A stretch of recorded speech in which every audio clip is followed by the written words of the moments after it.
This is the Dollemore Daily, and I'm Jesse Dollemore.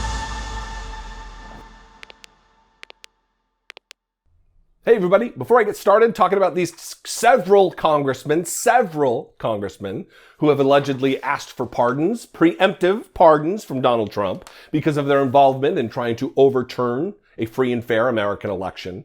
Their role in a failed coup attempt against the United States government. Before I get to that, I want to talk about these shirts. If you'd like to support the channel, me and my team will be attending on June 18th the Poor People's and Low Wage Workers Assembly and Moral March on Washington and to the polls. That'll be on June 18th. And we have these shirts made in support of that march. If you'd like to both support the channel and support that movement, you can click. There's links in the description. I'll pin a comment to the top of the video. There's this one, Fight Poverty, Not the Poor. And then of course there is the other one that we made, which is Poverty is a Public Policy Choice. Fantastic way to support. Anyway, let's get on with this. One of the bombshells that came out during the January 6th hearing was Liz Cheney talking about, get my links open here, talking about several congressmen who asked for preemptive pardons from Donald Trump. Why, you would ask, would a congressman need a pardon? Well, a pardon would erase your criminal record related to a certain offense. So you had to have been guilty of something to be seeking a pardon. Innocent people, by definition, do not need a pardon because there is nothing to pardon. There's nothing to seek clemency for. I'm going to play the clip, but I'm going to preface it because it's like 2 minutes long or so. And Liz Cheney is explaining the attempted takeover of the Department of Justice, the removing of Jeffrey Rosen, the acting attorney general at the time, and trying to install a Trump bootlicking sycophant named Jeffrey Clark, a conspiracy theory nutter who thought that thermostats in people's homes were changing the vote machines and the votes. Wacky, wacky stuff. But she's explaining what took place and then talks about Scott Perry, who was the tip of the spear in trying to get Jeffrey Clark installed as the acting attorney general, wanting to fire Jeffrey Rosen. It's a lot of Jeffreys, I know.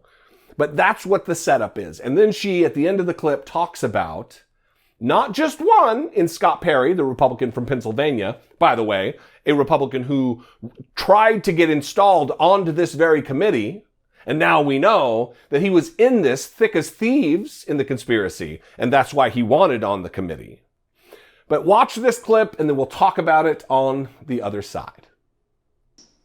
In the days before January 6th, President Trump told his top Justice Department officials, quote, "Just say the election was corrupt and leave the rest to me and the Republican congressmen." Senior Justice Department officials, men he had appointed, told him they could not do that because it was not true. So President Trump decided to replace them. He offered Jeff Clark, an environmental lawyer at the Justice Department, the job of acting attorney general. President Trump wanted Mr. Clark to take a number of steps, including sending this letter to Georgia and 5 other states, saying the U.S. Department of Justice had, quote, identified significant concerns that may have impacted the outcome of the election. This letter is a lie. The Department of Justice had in fact repeatedly told President Trump exactly the opposite, that they had investigated his stolen election allegations and found no credible fraud that could impact the outcome of the election. This letter and others like it would have urged multiple states to withdraw their official and lawful electoral votes for Biden. Acting Deputy Attorney General Richard Donahue described Jeff Clark's letter this way, quote, "This would be a grave step for the department to take and could have tremendous constitutional, political, and social ramifications for this country." The committee agrees with Mr. Donahue's assessment.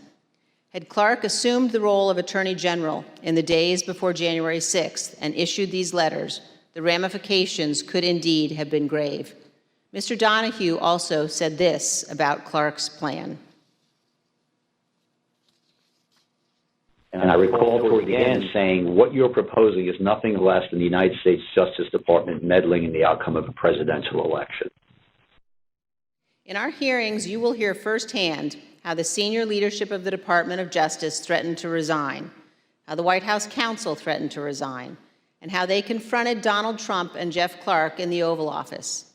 The men involved, including Acting Attorney General Jeff Rosen and Acting Deputy Attorney General Richard Donahue, were appointed by President Trump.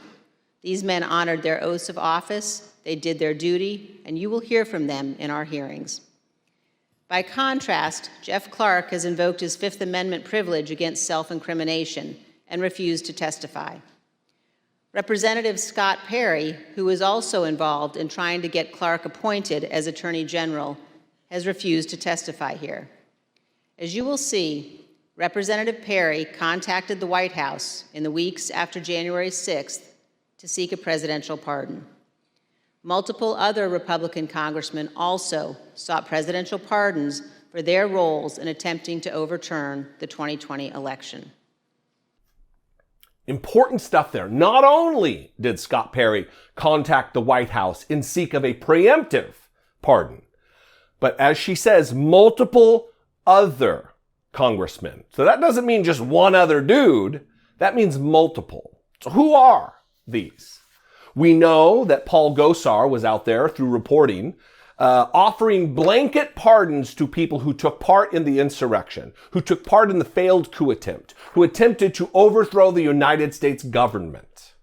Obviously, he was unable to secure those pardons, but he also asked for clemency or a pardon for himself. Mo Brooks, Andy Biggs were also subpoenaed at the same time as Scott Perry, and they've all declined. And then, of course, we've heard of Matt Gaetz. Did Marjorie Taylor Greene ask for a pardon? Other individuals? They're going to tell us. We're going to learn in subsequent days. The next hearing is on Monday.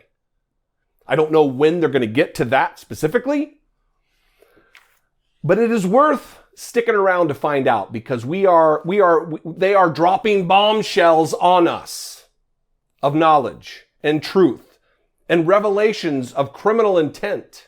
People who were deeply involved in Donald Trump's criminal conspiracy to overthrow the United States government. As I've mentioned, we already have 2 groups with multiple members charged with seditious conspiracy, which is an attempt to overthrow the government of the United States, to work against, in a violent fashion, the government of the United States. Stuart Rhodes and his compatriots in the Oath Keepers. Enrique Tarrio and some of his dipshit friends in the Proud Boys. And Donald Trump is also, in my estimation, guilty of seditious conspiracy. The ex-president of the United States entered into a criminal conspiracy to overthrow the government, to reinstall himself as president. Extra-constitutionally. Anti-democratically.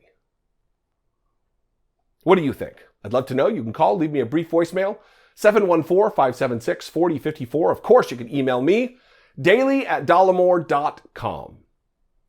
If you want to support the show, if you want to support the work here, if you want to help produce my content, you can buy one of these shirts or the Poverty is a Public Policy Choice version. I will put a link in the description. I'll pin a comment.